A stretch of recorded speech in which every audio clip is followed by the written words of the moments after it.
Très bien.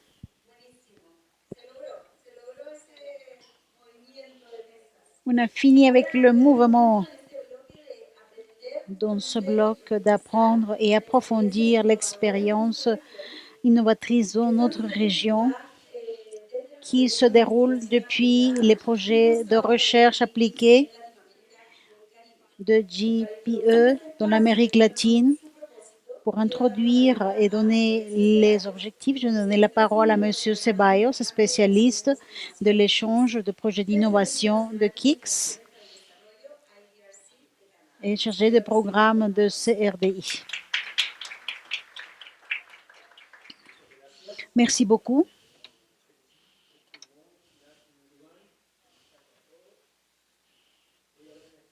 Je vais parler en espagnol. C'est la dernière séance d'aujourd'hui. J'imagine qu'on commence à sentir cela, mais on va essayer de faire une présentation assez dynamique. Le GPE KICS est sur les connaissances. Son nom commence avec Key de Knowledge, de connaissances. Nous avons parlé de comment ces connaissances sont mobilisées, comment ces connaissances sont utilisées de la part des ministères de l'Éducation. On va continuer à parler de cela pendant les 2 jours suivants. Mais le KICS, si bien il y a un travail très important avec Suma au niveau de Hub pour la mobilisation des connaissances, KICSA a un deuxième thème qui est la génération et la synthèse des connaissances. Ce n'est pas seulement de le mettre à disposition, mais il faut le trouver, le synthétiser, le préparer de manière à qu'il soit utile. Et il a un domaine de travail très important qui consiste à financer et appuyer techniquement des projets de recherche appliqués dans la région.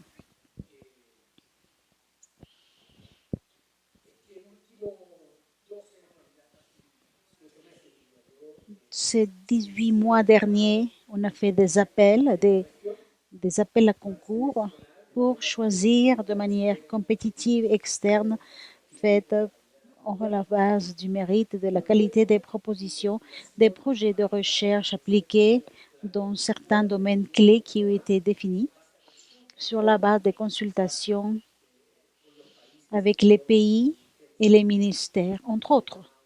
Le premier appel a été sur des systèmes de gestion d'information SIGES. Un deuxième a été sur la première enfance. Un troisième appel a été sur la formation professionnelle. Un autre sur équité et genre. Et un dernier sur enfants en dehors du système scolaire et en situation de vulnérabilité. Ce qu'on va faire aujourd'hui pour vous, c'est essayer de connaître un peu plus sur quels sont ces projets. Les projets KICS et quelques cousins que nous avons aussi invités à présenter car ils ne sont pas directement financés, mais ils font partie de cet écosystème de génération de connaissances. Quand je dis recherche appliquée, je ne parle pas, je ne suis pas péjorative avec la recherche académique, car c'est quelque chose que nous valorisons beaucoup, mais on cherche que ce soit de la recherche concrète qui répond à des priorités, qui offre des solutions et qui soit présentée d'une manière et dans un langage qui soit utile aux capacités des ministères de l'éducation, que on n'est pas besoin d'avoir 3 postdoctorats pour comprendre. Alors aujourd'hui, on va écouter ces projets. Caterina va présenter la forme de comment est-ce qu'on va le faire, mais on va faire 2 présentations de chaque projet chacune. Ils vont présenter le projet et ensuite, on va utiliser les tables pour établir une conversation, des questions, du feedback sur les manières, formes de mettre en place ou d'adapter ces connaissances selon les besoins des pays. Dans ces deux présentations, on va écouter à 8 présentateurs. Angèle, il va nous présenter un projet sur le travail qu'ils font sur le genre dont nous parlons il y a quelques minutes, dans le thème des masculinités et formation d'enfants, qui est le cas des Caraïbes. Nelsie Lizarazo, qui est là-bas. Nelsie de CLED va présenter un projet sur pédagogie inclusive avec une approche de genre. Erika Alvarado du El Salvador de Educo va présenter le travail qu'ils font en formation de la première enfance et ludique, très articulé avec le travail que le gouvernement de El Salvador est en train de développer avec la politique de la première enfance. Il a travaillé avec la première dame pour s'assurer que ces processus de recherche contribuent aux politiques que les pays sont en train de développer. Jorge Galvez, de l'Université del Valle du Guatemala, va nous parler du projet qu'il commence à faire. Ce sont les derniers à s'ajouter sur les enfants en dehors du système scolaire, car ils sont des enfants migrants de mobilité ou des jeunes privés de liberté ou des filles qui ont été de mères adolescentes et qui ont quitté le système scolaire et comment les intégrer. Et cela est une priorité importante du ministère de l'Éducation du Guatemala. Santiago Cueto, de GRAD, va présenter une initiative du KICS, qui est l'Observatoire de résilience du projet qu'on fait dans les différentes régions où le JPI KICS travaille et qui cherche à identifier des réponses résilientes à l'éducation dans les moments de crise, de conflit, etc. Josefina Auterechea, d'éducation 2020 du Chili, va nous raconter sur le projet qu'on est en train de développer originellement au Nicaragua et Honduras et aujourd'hui au Honduras sur des modalités pédagogiques adaptées à des communautés rurales du Honduras. Et ensuite, nous invitons à deux cousins qui ne font pas partie des projets de KICS, mais qui sont partie de la famille. D'un côté, Carolina Orellana de Oxfam Guatemala va nous présenter une initiative parallèle très importante pour la formation qui cherche à appuyer le travail de la société civile dans le processus de définition des politiques éducatives. Il va nous présenter quel est le travail qu'ils sont en train de faire en Amérique centrale et les Caraïbes. Et Dante Castillo de Suma va nous présenter un projet il n'est pas forcément un projet de KICS ni de GPE, mais c'est un projet directement financé par IDRC dans notre programme régulier sur la formation professionnelle des enseignants avec une approche sur l'Amérique latine qui va nous fournir de l'évidence importante pour la région et qu'on a essayé au programme de mobilisation de connaissances que fait KICS, car quand on parle de connaissances, on ne parle pas seulement aux connaissances qu'on fait à l'intérieur du programme, mais on parle des connaissances qui peuvent être utiles dans les différents programmes. Qu'est-ce qu'on veut à la fin de cette séance? Deux ou trois choses. La première, que tous les participants à la fin de la journée aient une idée au moins générale de qui est qui et que fait chacun. Que si quelqu'un voit à Erika, la personne sait, ah oui, c'est Erika, celle qui travaille dans la partie ludique au El Salvador. Vous aurez des posters avec des codes QR pour pouvoir accéder à plus d'informations sur chacun des projets. On veut aussi que nos projets soient exposés aux questions, à la critique, aux suggestions, aux propositions et que d'une manière très transparente et honnête, soient capables d'améliorer en fonction du feedback. Et finalement, de profiter de cet espace pour construire des réseaux, car peut-être quelque chose qu'aujourd'hui on fait à El Salvador ou au Guatemala peut être intéressant pour quelqu'un d'un autre pays, dans d'autres régions ou sous-régions de l'Amérique latine et les Caraïbes. Et l'idée est de faire les bases pour que pendant ces 3 journées, on puisse réfléchir ensemble et trouver des solutions. Alors, voilà l'objectif de cette rencontre. Je vous dis qu'en plus des 8 posters, nous avons préparé un depuis GPX où vous pouvez avoir accès à la synthèse des connaissances que nous avons développées pendant cette dernière année sur les 7 années de projet, sur la première enfance, la formation professionnelle, etc. Vous aurez pouvoir accéder à ces rapports en français, anglais et espagnol. Alors, tu vas nous présenter maintenant comment est-ce qu'on va travailler. Alors, profitons le plus possible de cette activité.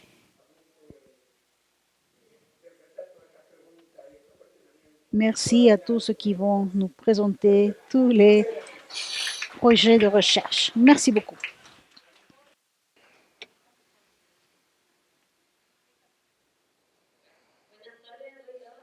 Bon après-midi à tout le monde. Un plaisir de vous avoir ici. Comme Florencio nous a commenté, on va faire une dynamique pour connaître un petit peu plus sur ces projets qui sont en train de se mettre en place dans la région. La méthodologie de cette activité va se faire de tournées. Dans chaque tournée, vont vous présenter 4 projets qui vont présenter leurs innovations. Et les leaders de ces projets vont nous présenter les aspects les plus importants avec quelques défis et avec quelques solutions qu'ils présentent pour aborder ces défis. Lors des présentations, vous allez avoir des discussions groupales dans chaque table, là où vous êtes assis maintenant, qui vont durer 20 minutes. On va voir la petite cloche, puis le chronomètre. L'idée de cette conversation, c'est que autour des solutions, les projets, comment à travers nos rôles, on peut supporter l'implémentation de ces solutions-là, ou comment depuis nos rôles, on peut proposer des alternatives ou des stratégies pour affronter les défis que ces solutions présentent dans chacun des pays où ils ont été implémentés. Et pour finaliser, à la fin de la session, on va voir une session tous ensemble où chaque projet, chaque leader du projet va exposer 2 idées clés de leur groupe de travail. Donc c'est important que chaque tournée, les projets, vous allez noter pour la fin de la session. Dans la première tournée, on va présenter les problèmes, vous allez présenter Raise Your Voice, ok? Donc on va commencer avec la première tournée. Et notre première présentation c'est Angel Canning qui va nous présenter avec le projet Renforcement pour l'équité des genres et l'équité des écoles.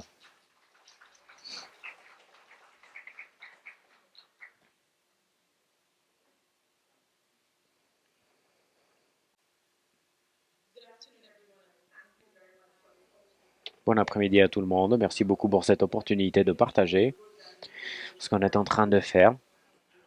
On a travaillé la dernière année avec des professeurs, des directeurs et d'administrateurs d'éducation dans nos trois pays, Saint-Lucie, Saint-Vincent et les Grenadines. On veut que chaque enfant décide de former partie du changement. On se concentre sur l'équité de genre, sur l'inclusion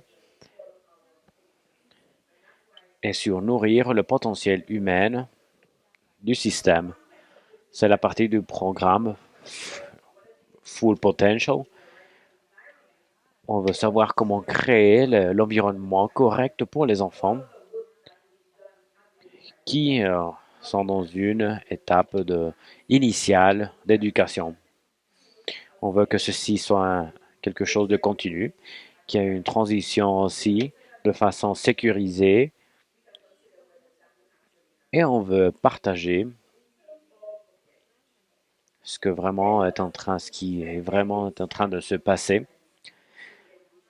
Pendant beaucoup de temps, on a passé beaucoup de temps à essayer d'améliorer le système d'éducation dans notre pays et on arrive à le faire. Par contre, il y a des patrons qui sont incrustés dans la routine du jour à jour et qui sont vraiment à l'intérieur du système scolaire et on voit la disparité de genre. On voit des enfants avec des comportements ils sont virés de l'école et il y a des défis aussi, des défis qui sont un petit peu plus invisibles. Par exemple, des besoins d'être en silence et on ne les motive pas à prendre des risques et à lever leur voix. Ceci est lié à comment est-ce que les enfants se voient eux-mêmes et de quoi est-ce qu'ils sont capables. Il y a des fois où, comme nous, comme éducateurs, on n'est pas ouvert à voir des disparités. Par exemple, les tables, la position des tables, les profs peut-être se rendent même pas compte, mais les rôles et les expectatives, Donc, par exemple, les bureaux, la position, et peut-être les professeurs ne se rendent pas compte, mais ces rôles, les expectatives, d'où sont-ils et d'où ils appartiennent, d'où ils viennent, c'est une idée de comment les enfants, ils doivent se comporter et les normes peuvent limiter à tout le monde. Les hommes se ferment émotionnellement parce que c'est ça ce qu'on attend et on a vu que ceci se passe dans le temps et comment les femmes gagnent et ont accès à l'éducation, on voit l'écart qui devient de plus en plus important. Quand ils arrivent au niveau de participation émotionnelle, on voit cet écart surtout avec les hommes. Et on regarde aussi le manque de développement du pays. On ne veut pas dire c'est ta faute ou ta faute, mais c'est voir les défis qu'on a et qui ont été alimentés par la culture et la communauté. Et regarder et voir le travail qu'on doit faire. Comme ça, on peut faire des changements. Comment les hommes, quelles normes ou quels comportements ont ou peuvent avoir et où est-ce qu'il y a un potentiel pour se développer. Et c'est ça le programme, c'est ça l'objectif du programme, faire les facteurs invisibles visibles. Il y a trois parties du programme.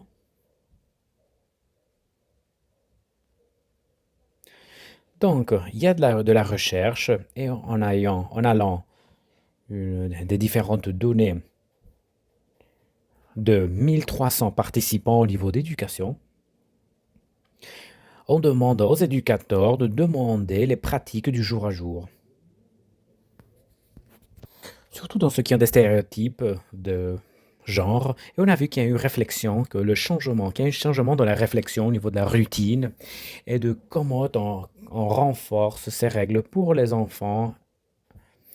L'éducation basée sur l'école, c'est le programme de GPX avait à comment est-ce que l'innovation au niveau de l'éducation avait une influence. On voit les réponses, le comportement des étudiants et on a essayé différentes solutions.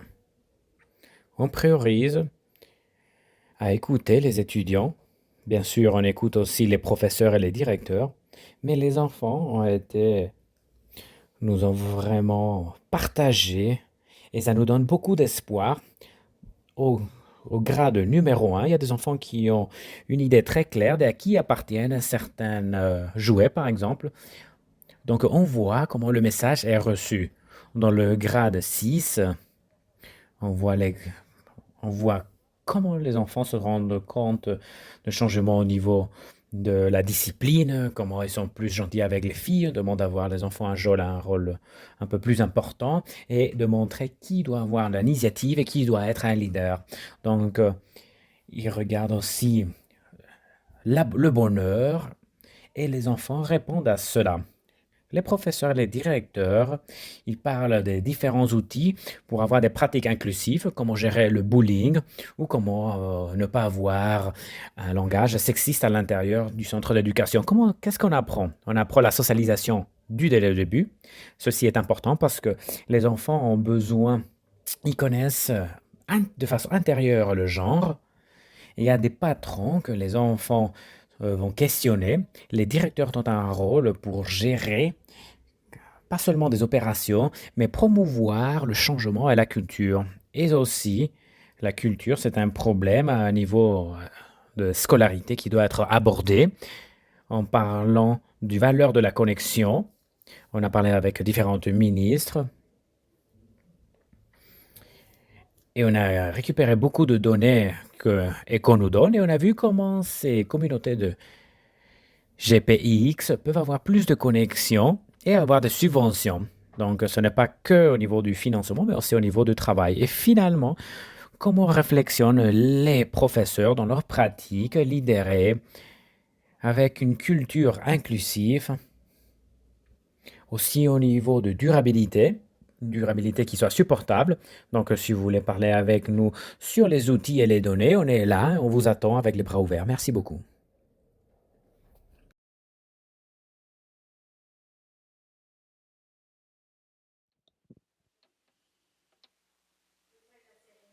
Merci beaucoup. À la suite.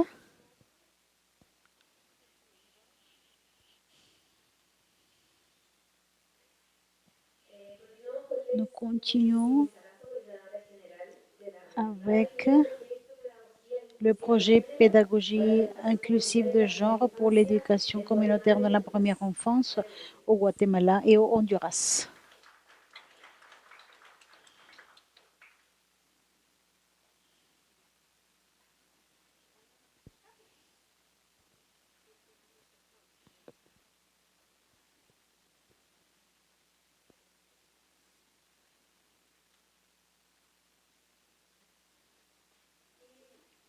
Une minute, s'il vous plaît.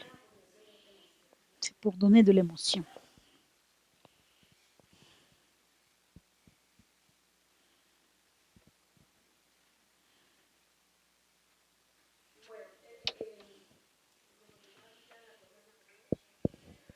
Comme je suis petite, ça devient compliqué. C'est un plaisir d'être ici avec vous. Je vais essayer de m'adapter au temps que nous avons. Notre proposition s'appelle pédagogie inclusive avec une approche de genre pour l'éducation des enfants communautaires au Guatemala et le Honduras. Notre objectif général, c'est générer de l'évidence pour orienter l'escalonnement de l'impact du modèle en pédagogie dialogique, en éducation communautaire inclusive au Guatemala et Honduras. C'est un modèle qui migre depuis le sud du continent, le Chili, Pérou, Équateur, vers l'Amérique centrale, Honduras et Guatemala. Et alors, nous avons le défi des adaptations au modèle, au contexte et au contexte. Et depuis un an, nous essayons d'installer le projet. Les méthodes clés que nous utilisons qui viennent du modèle d'éducation inclusive, de pédagogie inclusive pour la première enfance, se concentrent dans la recherche participative et l'apprentissage dialogique. Ce sont les deux composés composants de la méthode. Et l'apprentissage dialogique a trois expressions très concrètes dans la pratique du modèle. La première, ce sont les commissions mixtes, pour nous très importantes car ce sont les espaces où les professeurs, les familles, autorités locales et leaders des communautés se rencontrent et commencent à prendre en charge la suivi de ce qui se passe dans les écoles pour prendre le modèle et le processus. Le deuxième, ce sont les cercles dialogiques. Et le troisième, je ne vais pas l'expliquer, mais je vais l'expliquer dans les tables et les groupes interactifs. Il y a des méthodes qui soutiennent ce modèle de pédagogie inclusive. Nous sommes au Guatemala et au Honduras. Nous sommes au Guatemala, dans la commune de Santa Cruz, Verapaz, et au Honduras, à deux communes différentes, avec trois écoles dans chacune des pays.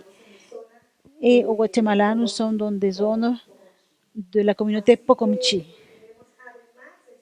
Nous avons aussi ce défi interculturel qui est très intéressant dans le processus que nous menons à bien. Nous avons ces résultats attendus.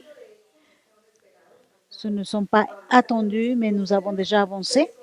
6 commissions mixtes conformées, des autorités locales participants, des enfants et des professeurs qui participent, du matériel éducatif communautaire pour l'utilisation quotidienne et les produits de recherche faits et diffusés.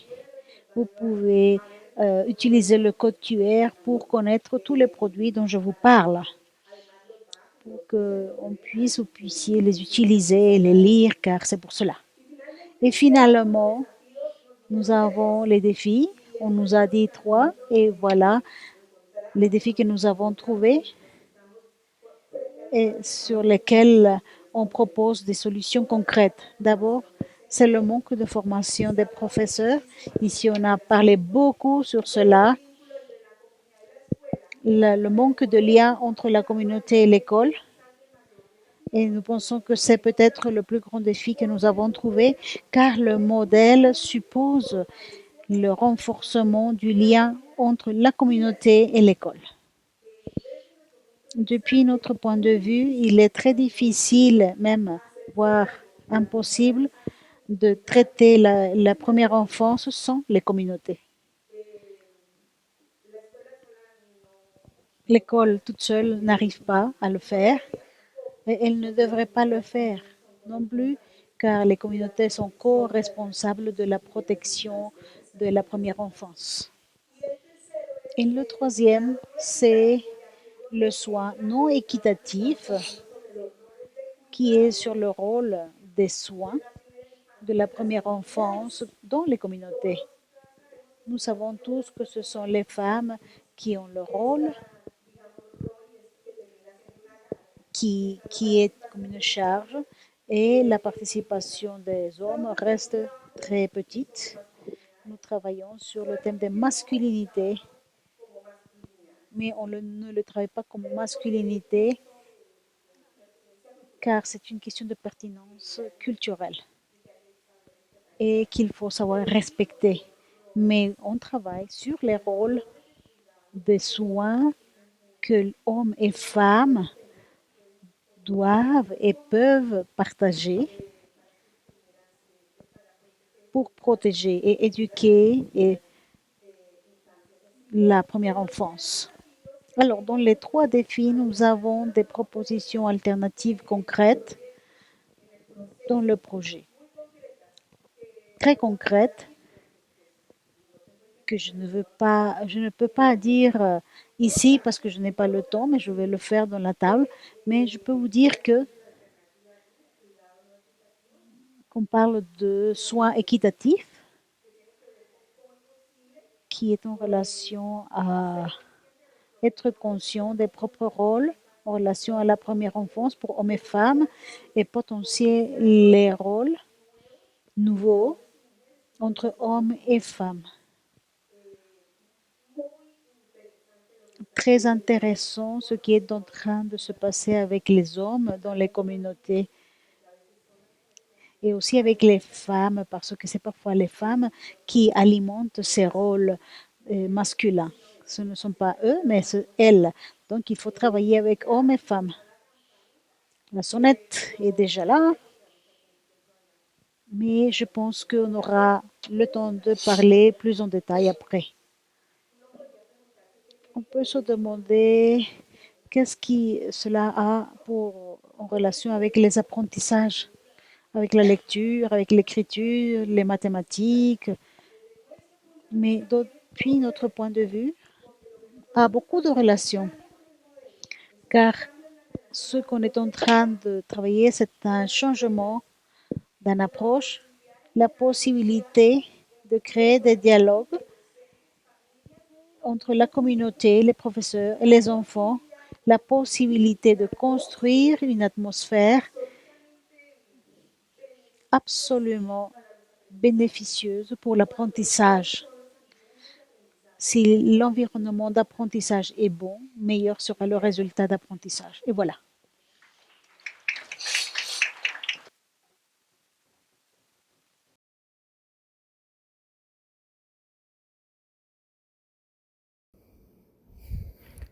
Merci beaucoup, Elsie, pour la présentation. On va continuer avec Josefina Utenechea, la chef du programme 2020, qui va nous présenter l'échelle pour les leaders scolaires pour une éducation rurale équitative. Allez, Joséphine.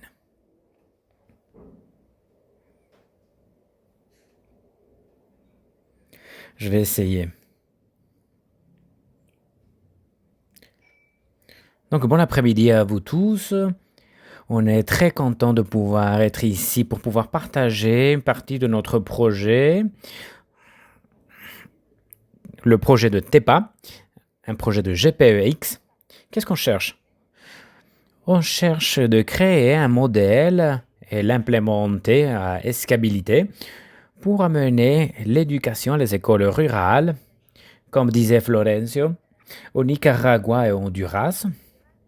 Et on veut l'amener à travers une méthodologie spécifique qui est ce n'est pas un tutoriel entre pairs, comme on pourrait penser, mais où il y a une relation horizontale entre le tuteur et le tutoriel. On cherche en fait à échanger, un endroit où les deux peuvent échanger de rôle. Qu'est-ce que mobilise ce modèle? 3 éléments très importants pour la durabilité. En premier, l'apprentissage actif. Deuxième, le développement des professeurs et la participation active de l'institutionnalité formelle et de l'État dans son implémentation.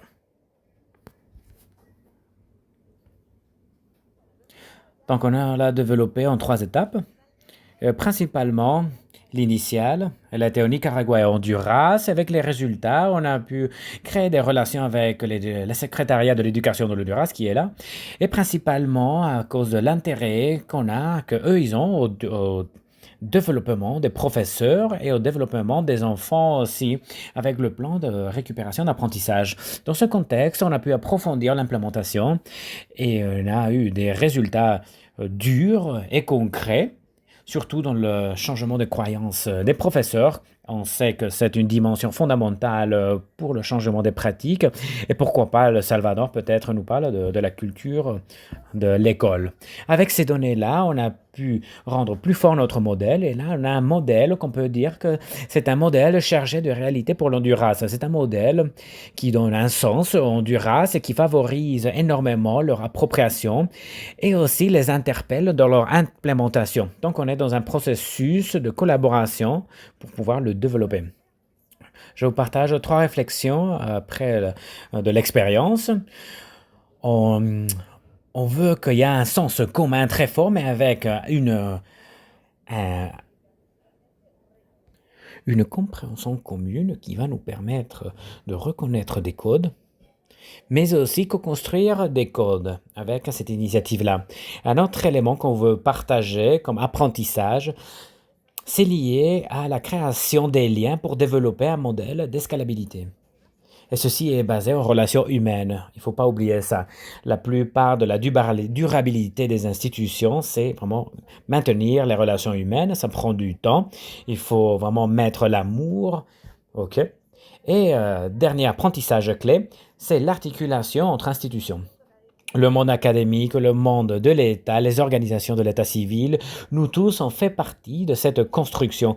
Mais on doit valoriser toujours l'expertise de chacun et en valorisant l'expertise locale que chacun des pays a. Et là, on veut vraiment dire à Fe Alegria, vous avez été vraiment un partenaire stratégique magnifique et l'université pédagogique Francisco de Morazán. On veut partager avec vous quelques défis que vraiment on est en train de digérer de façon institutionnelle. Peut-être dans quelques tables on va discuter de ça. Et c'est lié à comment est-ce qu'on peut motiver la durabilité dans un contexte politique de changement de gouvernement. Ce problème-là est apparu là. Et on a quelques points là à considérer. On a vu Honduras, le technique, le, les techniciens permanents, par exemple, on a vu ça à Honduras, où il y en a aussi le fait de la création des départements. Au niveau local, et c'est eux qui vont depuis le bas vers le haut, qui soutiennent certaines initiatives. Et on se demande maintenant quoi? Où cette initiative peut être utilisée, comment est-ce qu'on arrive à ces endroits-là, où on peut vraiment créer un sens commun. Et en dernier, on a parlé le type de évidence, et de valoriser l'évidence plus que l'expérience, donc avoir des codes un peu plus faciles à accéder, on se demande, c'est vraiment l'évidence qui ouvre des portes, et quel type d'évidence a-t-on besoin pour aller et faire le changement? Et là, on construit encore, on vous invite à discuter sur ça dans les tables pour connaître un petit peu plus sur les résultats, les expériences qu'on a construites. Un gros plaisir, merci beaucoup.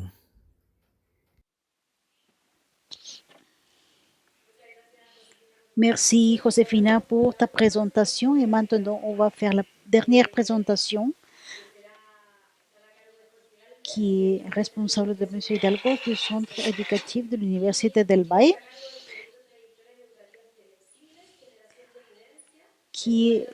c'est un projet sur les trajectoires éducatives flexibles, génération d'évidence du modèle d'éducation alternative pour les adolescents et jeunes en situation de vulnérabilité au Guatemala.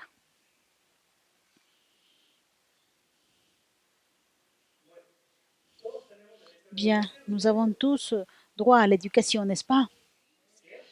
N'est-ce pas? Je vous demande, car je sais que nous sommes tous fatigués, mais la réalité est que nous n'avons pas tous accès à l'éducation, spécialement dans nos pays. Dans notre pays, si on regarde les chiffres officiels, à peu près 1 million de jeunes n'ont pas d'accès à l'éducation formelle. Si on parle avec les institutions, qui sont peu d'institutions qui traitent ce thème, vont nous dire que ce chiffre est petit, que peut-être il y a 2, 3 ou 4 millions de personnes, pas seulement jeunes, n'ont pas accès à l'éducation formelle. Et cela est très préoccupant. Et comme université, on aime de travailler sur des initiatives ou des projets pour traiter ce type de problèmes qu'il faut traiter, qui sont nécessaires et importants dans nos pays. Le projet, l'association CEIBA, a travaillé presque 10 ans avec le ministère de l'Éducation pour traiter à travers de l'éducation extrascolaire à ce type de population. Et on se demande quel est l'impact et comment est-ce qu'on peut les appuyer pour continuer. Dans cette photo, par exemple, on voit à une personne de 70 ans, à un jeune avec handicap,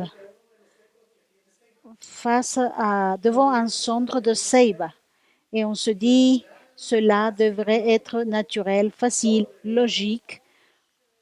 On devrait avoir tous accès On devrait tous avoir accès à ces initiatives, mais ce n'est pas la réalité dans nos pays. Alors, le ministère de l'Éducation, à travers ses subventions au projet de Seiba, a pu arriver à beaucoup d'établissements. Maintenant, nous avons un thème supplémentaire qui est le thème de la migration inverse. Et on demande à ces initiatives de traiter ces personnes. Et la situation est que nous ne savons pas exactement comment est-ce qu'on peut faire pour recevoir à ces personnes. Alors, ce projet vient comme une alternative pour voir quel est l'impact qui ont les différentes méthodes de l'association SAVE qui travaille depuis 10 ans pour pouvoir systématiser cette information, pour avoir l'évidence de l'impact et construire un modèle de développement pour que le ministère de l'Éducation puisse l'utiliser. Pour accueillir des femmes comme elle, comme celle-ci.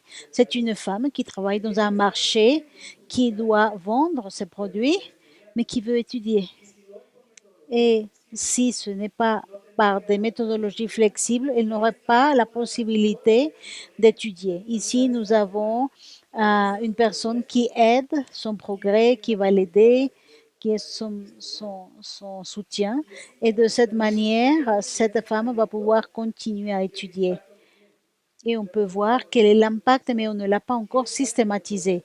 Et ça, c'est la nature de ce projet, c'est avoir l'évidence pour la présenter et pouvoir générer l'information et une méthode de développement de programmes de ce type. La portée est très grande du projet et nous avons un temps limité. Nous allons travailler sur 2 zones, les jeunes en conflit avec la loi et les jeunes en situation de mobilité. La recherche forte sera sur ces 2 axes, jeunes en conflit avec la loi et jeunes en situation de mobilité. Qu'est-ce qu'on attend? Générer l'évidence pour documenter l'effectivité et la possibilité de développement. Un renforcement institutionnel pour l'institution SEIVA, mais aussi pour le ministère de l'Éducation nationale qui traite ce thème. La mobilisation d'évidence à l'intérieur de tous les secteurs et acteurs clés qui travaillent pour ce type de population. Je répète, nous avons tous le droit à l'éducation et on devrait tous avoir accès à l'éducation.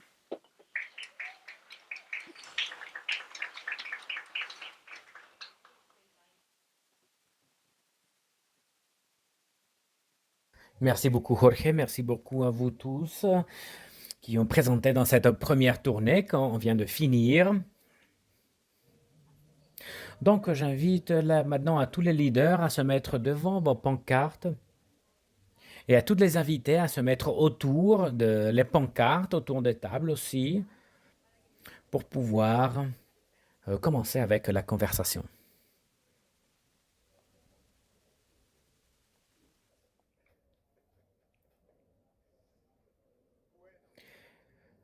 Bon, donc tout le monde, collègues, je demande un petit peu d'attention, s'il vous plaît, parce que je vais faire une annonce très importante.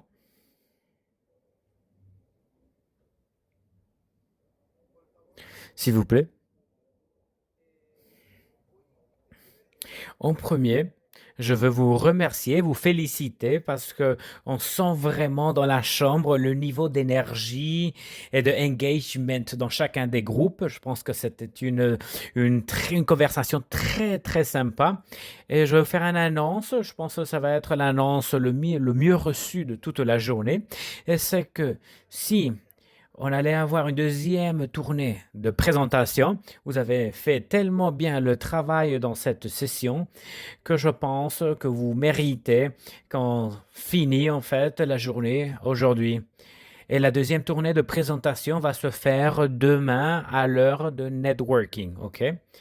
Donc, on va finir. Je sais que vous allez être contents. Et vous le méritez, vraiment, parce que c'était vraiment une longue journée, fatiguée, intense, mais très motivant, avec beaucoup de discussions. Demain, on va pas avoir la session de networking, mais pas de problème. Parce que le networking, on ne va pas le faire quand on envoie à nous faire le networking. Le networking se fait en tout moment.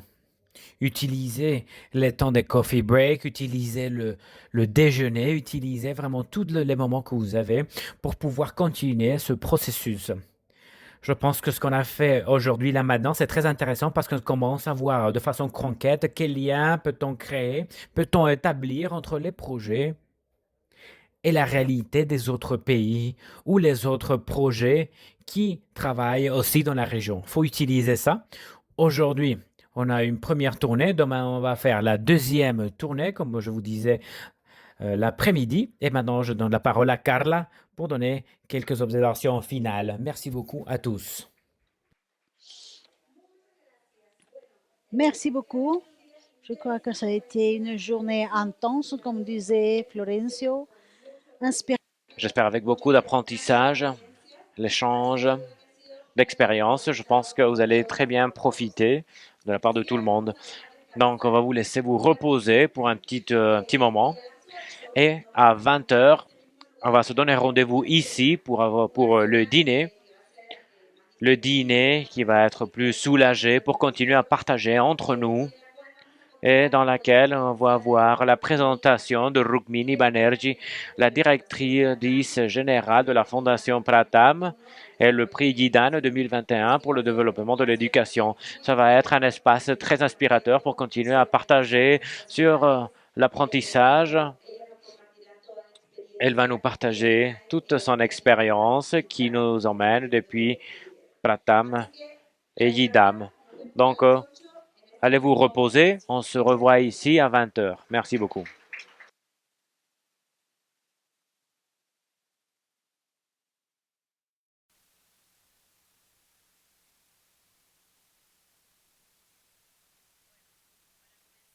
Bien, pour commencer, d'abord, je remercie à vous tous.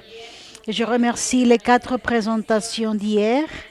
J'espère que les conversations ont été très enrichissantes. Maintenant, on va rappeler un peu la méthode. On va faire 4 présentations. Après ces présentations, ils vont expliquer leur innovation. Et ensuite, on aura les tables de dialogue où on aura 20 minutes pour discuter sur les projets. Et à la fin, on aurait une plénière de 10 minutes pour que chacun des leaders des tables va mentionner 2 idées clés de leur table de travail. Les projets qu'on a présentés hier, il faut aussi les avoir dans la tête. Le deuxième tour d'aujourd'hui, c'est GRADE, Oxfam et Fondation Educa qui vont nous expliquer leur projet.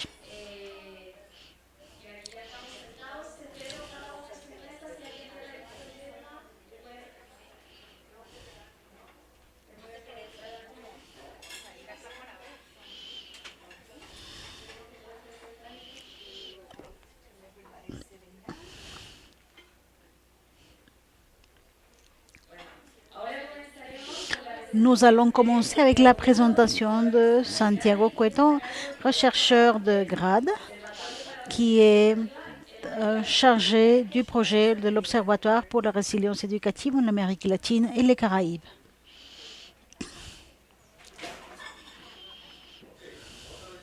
Encore une fois, moi. Adapted, c'est une initiative de ICDR et de GDP. La première chose que je peux vous recommander, c'est de lire le papers de révision qui a été fait avant ce projet. Et il y a aussi d'autres documents de USAID a fait un document il y a quelques années et maintenant on a eu la publication d'un livre pour l'Asie par Elizabeth King. Adapted est un observatoire que nous avons commencé en novembre de l'année dernière. Nous sommes dans les premières étapes actuellement. C'est un travail conjoint de grade avec SUMA. Et ici se trouve mon ami Dante. Et aussi avec UNICEF pour l'Amérique latine avec Agustine, que vous avez écouté ce matin. C'est un travail avec la participation de 3 institutions. Nous travaillons avec les pays KICS que vous connaissez. Ce sont les mêmes qui ont été mentionnés, mais nous avons inclus ici aussi le Belize. Nous avons beaucoup d'envie de travailler avec eux. L'idée est celle qu'on discutait dans le panel précédent de résilience des systèmes éducatifs. Comment est-ce que les systèmes éducatifs non seulement peuvent se récupérer, je sais que la définition que j'ai due est un peu limitée, mais en réalité, prévenir et anticiper. Et pour cela, un des termes qui est en usage maintenant, d'après les premières analyses, il faut renforcer une série d'instances pour pouvoir prévenir et au moment donné répondre et mitiger les conséquences qui pourraient se donner. Quand on pense à la pandémie, par exemple, il y a beaucoup d'enfants qui ont resté sans leurs parents. Il y a des personnes qui ont souffert des problèmes dans sa santé mentale à cause de la crise. Et en essayant d'adapter la résilience à cette région et en considérant les résultats, on essaye ici de ramasser, de produire et disséminer des expériences et des études importantes pour améliorer la capacité d'adaptation des systèmes éducatifs pour les inégalités actuelles. Les scénarios futurs, je vais le mentionner après.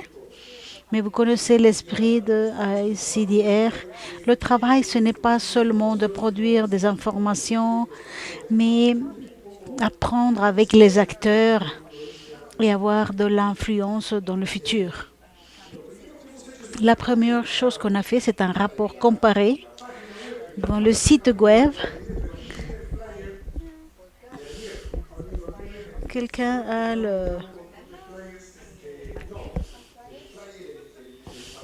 le petit papier qu'on va donner dans votre petite poche.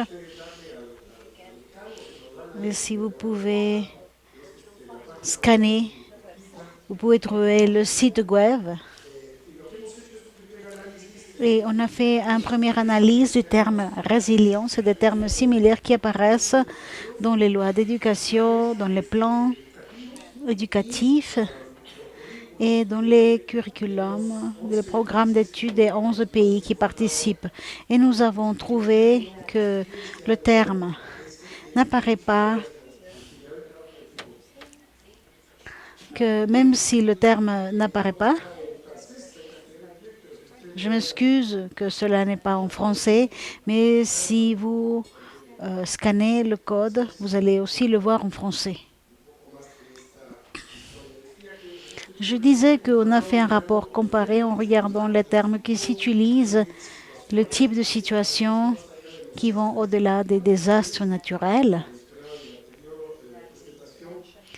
et les groupes vulnérables, car ça nous intéresse de travailler cela comme un thème d'égalité. On va faire des études de cas, on va travailler avec des tables, avec des gens parmi vous. Je vois déjà les mains qui disent « moi je veux, je veux ». On va faire des bulletins, un espace dans le site web, un nouveau cycle de mobilisation et on va travailler avec des communautés de preuves, de pratiques.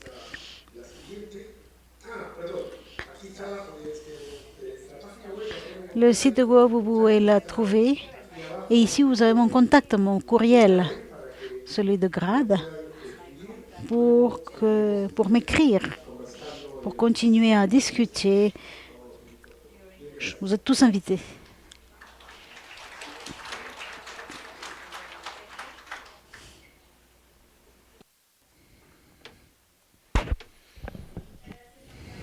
Merci beaucoup, Santiago, par ta présentation.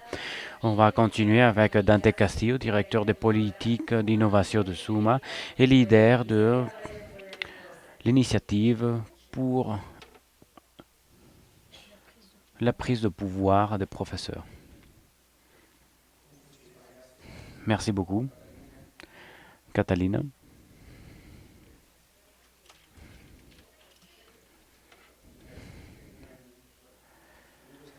Merci beaucoup, un gros plaisir. J'espère que vous avez encore un petit peu d'énergie pour ce qui continue, pour ce qui nous manque. Moi, je m'appelle Santiago Castillo, je travaille à Suma et je coordonne le projet appelé Initiative pour rendre plus forts les professeurs. On est vraiment un cousin de Kix. J'espère que peut-être même frère, plutôt frère que cousin. C'est quoi l'initiative pour rendre plus forts les professeurs? C'est un programme pour le développement qu'on travaille depuis 2023 et on cherche déjà concentré au sud global et on cherche à améliorer la qualité et l'efficacité des systèmes de qualification des professeurs, le ETI ou TPD. Si vous vous rendez compte de tout ce que j'ai dit, il y a beaucoup de prise de décision et c'est toujours rendre plus fort les professeurs. Comment est-ce qu'ils sont formés, comment ils sont configurés dans la réalité et le système de réalisation professionnelle.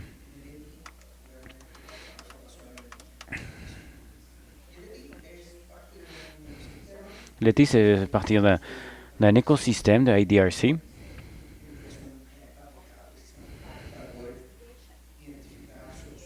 pour pouvoir identifier, pour pouvoir avoir des changements effectifs dans le système d'éducation.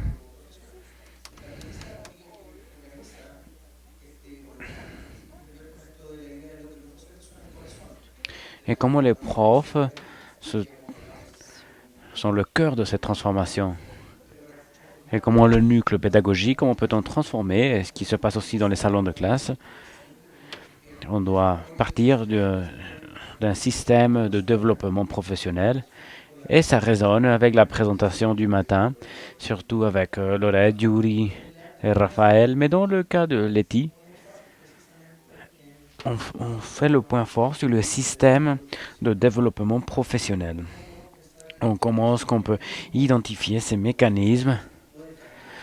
J'aurais pensé à toutes ces pièces-là qui doivent être réajustées pour faciliter l'existence de ces pratiques de haute qualité.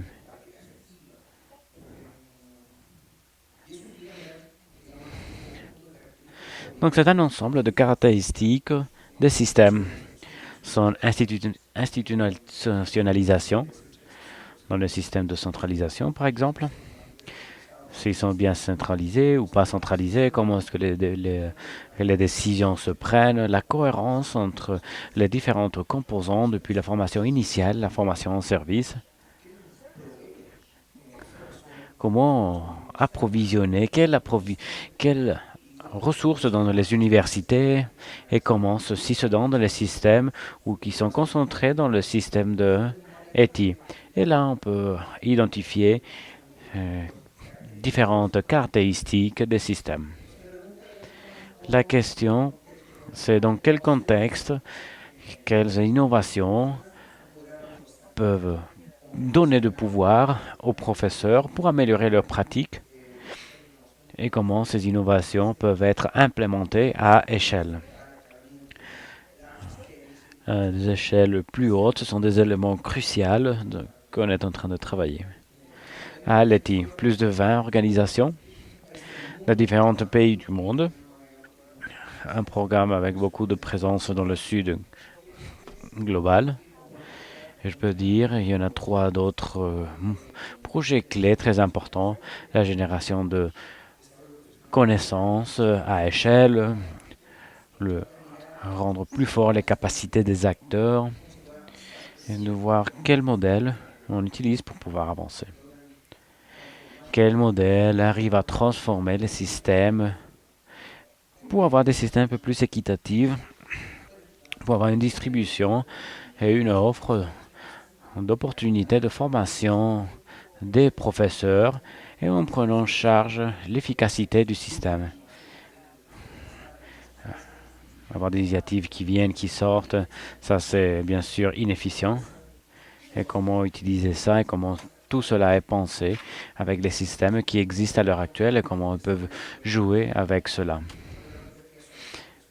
Et comment on utilise des programmes de recherche en plus de 12 pays en Amérique latine. On travaille avec Argentine, avec Flax au Mexique, à Rwanda, la Tanzanie, donc un ensemble d'équipes de recherche dans le sud global. On a créé des cadres analytiques et un très intéressant, on va vous le partager après.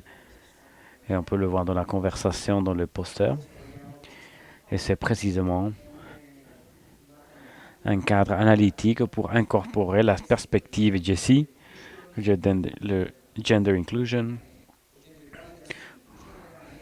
la forme en laquelle on conçoit et on fait notre recherche.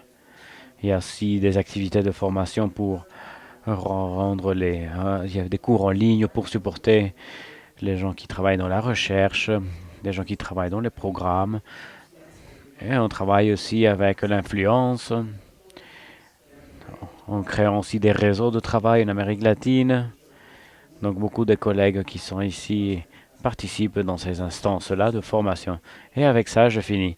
Donc ETI cherche, ce sont vraiment des mécanismes qui ont une capacité depuis les systèmes pour faciliter cette adaptation de programmes, aligner les acteurs, favoriser la collaboration en synthèse, voir tous ces modèles efficaces pour déclencher l'apprentissage professionnel. Quelque chose là qu'on a fait, des réunions globales avec des chercheurs, des présentations dans des congrès académiques, des webinaires. On a un site internet, on peut en discuter. On a beaucoup de matériel qu'on est en train de développer. Peut-être ça peut vous intéresser. Merci beaucoup.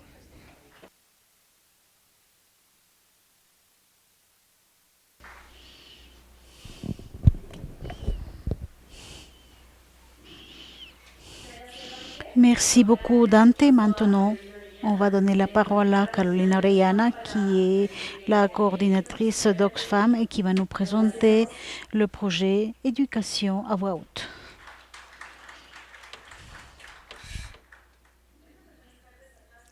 Bonjour, bonsoir à tous. Je suis très contente de participer dans cet espace. Je vais présenter un programme, ce n'est pas un projet, mais nous sommes des cousins de Kix. C'est la cousine Eva, par ses sigles en espagnol, éducation à voix haute.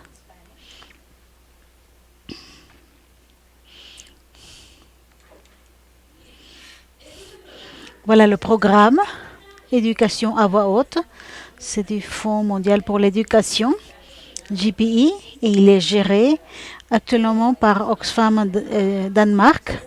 Il travaille à peu près dans 60 pays. Nous travaillons avec son organisation et en Amérique latine et les Caraïbes, nous travaillons seulement avec ces 4 pays.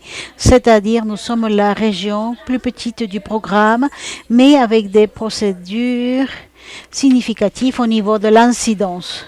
Voilà notre objectif principal qui est de promouvoir des politiques et systèmes éducatifs nationaux, inclusifs, équitables, et avec perspective de genre à travers l'amélioration des capacités de la société civile et sa participation dans les processus de responsabilité sociale et défense de politique.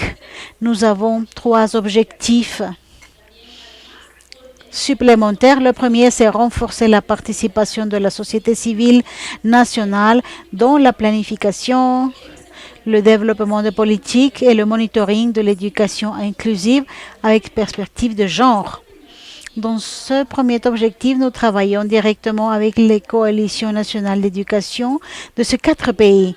Au Salvador, nous travaillons avec le réseau salvadorien pour le droit à l'éducation. Au Honduras, nous travaillons avec le Forum d'Honduras. À Bolivie, nous travaillons avec la campagne bolivienne pour le droit à l'éducation. Et en Haïti, nous travaillons avec la campagne haïtienne d'éducation pour tous. Ensuite, nous avons l'objectif numéro 2, qui est de renforcer le rôle de la société civile dans la promotion, la transparence et le rendement de compte de la politique éducative et sa mise en place. Dans cet objectif, nous travaillons aussi à Bolivie. On travaille les 2 composants. Et ici, nous travaillons avec un groupe d'organisations qui est CIELS, qui est le Centre de multiservices éducatifs, et la Fondation Action culturelle Loyola. Avec eux, nous avons un composant d'éducation multilingue. Nous appuyons dans les unités éducatives le développement des programmes d'études dans les différentes régions, dans la région Quechua, Aymara et Guarani. Et on va pouvoir vous expliquer un peu plus de ce travail. Et finalement, nous avons le 3e objectif qui est de créer un entourage transnational propice pour les efforts de la société civile en matière de promotion de politique et transparence dans l'éducation. Actuellement, dans la région de l'Amérique latine et les Caraïbes, nous ne travaillons pas directement avec cet objectif, mais on travaille avec une coalition régionale qui est la campagne latino-américaine pour le droit à l'éducation. CLADE joue un rôle très important au niveau des programmes car il renforce les coalitions nationales non seulement sur des problèmes de formation et d'apprentissage, mais elle participe aussi dans des espaces d'incidence politique super importants et d'une certaine manière, il lève la voix. Comme on le dit, le nom de le programme Éducation à voix haute, et cela on peut le voir avec les résultats des coalitions. La clé, le programme a beaucoup plus de pays, mais dans ce projet, on appuie seulement ces 4 pays. Tout cela, on le fait avec des stratégies. Nous avons beaucoup de processus d'apprentissage en collaboration et avec pairs à l'intérieur des coalitions. Nous travaillons avec des groupes de travaux sur des différents thèmes, comme le thème de genre, de jeunesse. Nous avons aussi un laboratoire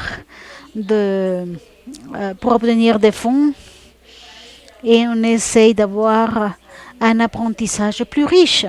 Nous promouvons aussi l'articulation nationale, régionale et globale du travail sur l'incidence politique et nous renforçons institutionnellement les organisations depuis Oxfam. Comme gesteur, nous donnons de l'assistance technique et nous travaillons sur la gestion adaptative. Cela est très important car dans nos régions, l'environnement change continuellement. Alors, on donne cette opportunité aux différents pays pour changer selon les besoins qui se demandent dans chaque pays. Je m'arrête là. Merci beaucoup. Je vous attends à la table.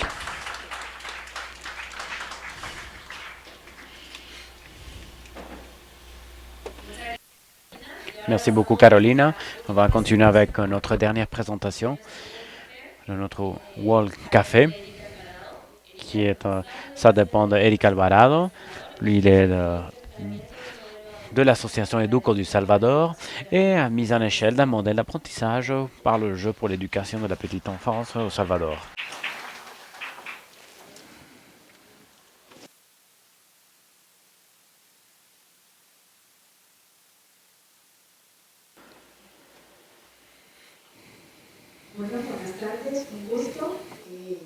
Un plaisir, bon après-midi à tous.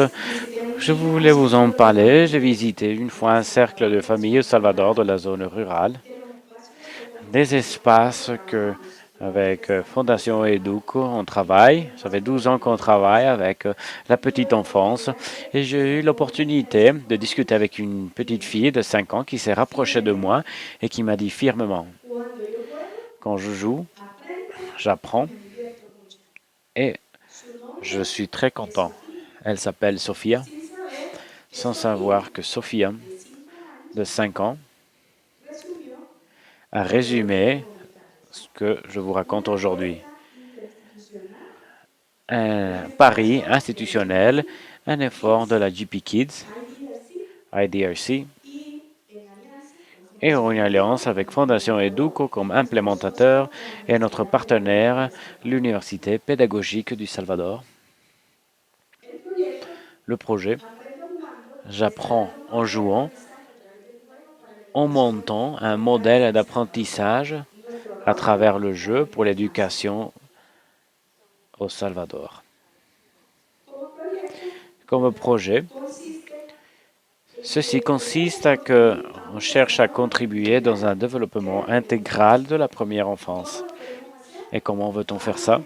On veut générer une évidence, une mobilisation des connaissances et un modèle pour que ce modèle et cet impact soient escalables à niveau national et promouvoir une pédagogie du jeu. Comment fait-on-le? On va le situer comme un outil clé pour le développement infantile. On va renforcer les capacités de recherche et d'évidence de la connaissance, mobilisation des connaissances, et on veut que le modèle soit escalable. Qui participe?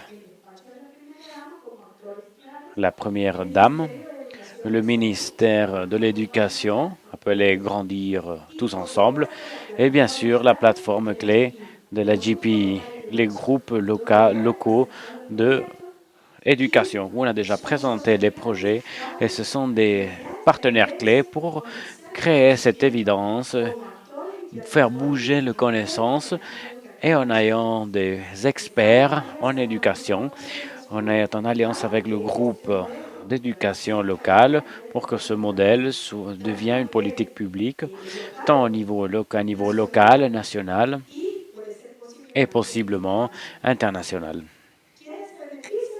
Qui se bénéficie? Nos enfants, bien sûr, pour ceux qui travaillent, les gens des cercles des familles. Ici au Salvador, la petite enfance est devenue une priorité comme pour le groupe local d'éducation. On travaille pour cela. Et cette politique est devenue une priorité, les facteurs d'habilité pour créer cette évidence. Et là, on s'articule avec la plateforme du GPI. Depuis là, le Salvador a un cadre régulateur où la petite enfance est prioritaire. La loi Grandir ensemble, le modèle national pour la petite enfance, dans l'article 60, établit le droit au jeu depuis la petite enfance. Et le programme d'études, c'est priorisé jusqu'à la maternelle, le droit au jeu. Le droit au jeu comme un axe très important et comme un axe et un outil d'apprentissage pour les programmes nationaux et le modèle communautaire. Où est-ce qu'on va appliquer dans 9 départements dans la zone occidentale, orientale? Qu'est-ce qu'on attend? C'est quoi les résultats qu'on attend? Que les gens, les professeurs ou les renforcent leurs compétences au niveau de jouer avec les enfants. Et on cherche aussi à valider les connaissances, la recherche et bouger ensemble. On espère aussi des espaces habilités pour la petite enfance où on va implémenter le jouet à la petite enfance pour travailler avec les enfants. Les acteurs clés liés à la petite enfance sont liés à la création de connaissances et l'évidence avec un focus innovateur. On veut que tous les acteurs se somment à cet effort-là. Maintenant, je vais vous inviter à que vous imaginez que, comme Sophie a eu l'opportunité d'accéder à ce cercle de famille, on peut penser à que, comme acteur de notre rôle, depuis notre fonction, On peut transformer ces trajectoires. Comment peut-on faire ça? Avec une pédagogie du jeu qui va chercher à promouvoir des espaces inclusifs, qui va promouvoir cette éducation de qualité qu'on cherche et de quoi on a bien parlé ce jour-là. Et en ensemble, avec cet effort-là que JP fait, Kids IDRC, ensemble, on peut innover, systématiser les bonnes pratiques, mais aussi escaler et que ce modèle du Salvador apprend en jouant peut aller à l'international. J'ai amené ici mon petit un petit jouet. Comme ça, on peut jouer un peu et on peut s'imaginer avec ce focus-là, l'imagination qu'il doit y avoir, à rêver et à penser comment peut-on voyager à l'hôtel en pensant avec notre première lettre de notre premier prénom. Comment est-ce qu'on vient dans un voyage à l'hôtel pour cet événement-là? Et je vous mets un exemple. Moi, je m'appelle Erika et mon prénom commence avec E. Moi, je viens de l'hôtel Soleil vers ici et suis venu ici en éléphant. Alors vous, avec la première lettre de votre premier prénom, comment est-ce que vous avez voyagé jusqu'à l'hôtel? Je vous laisse là la question. Le Salvador apprend en jouant, donc merci beaucoup.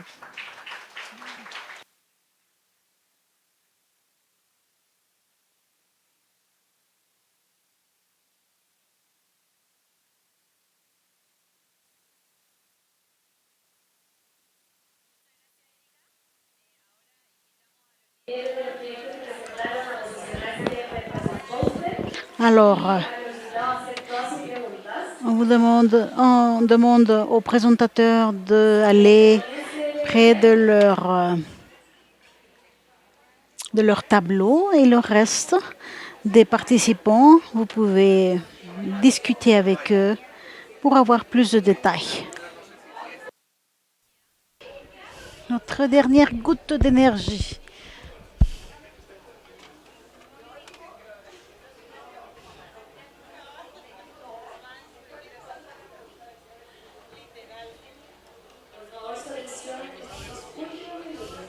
S'il vous plaît, votre attention dans ces dernières minutes.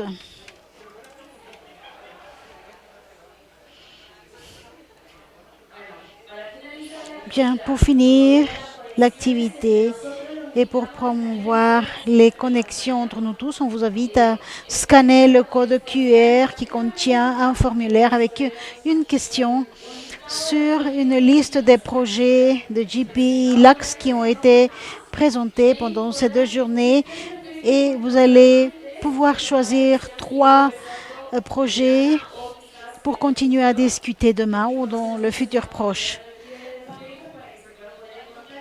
Et on va vous envoyer du matériel et nous avons aussi les feuilles que vous avez remplies pour chaque projet. Mais si vous voulez connaître d'autres projets, vous avez le code QR. Et pour finir, vraiment, je laisse à Manfred pour les dernières indications de la journée. Je vois que vous êtes très enthousiasmés avec ces conditions. On vous invite à continuer avec le QR et continuer avec les connexions. Le dîner aujourd'hui est optionnel. Vous aurez ici le dîner à l'hôtel Camino Real ou à l'hôtel Soleil.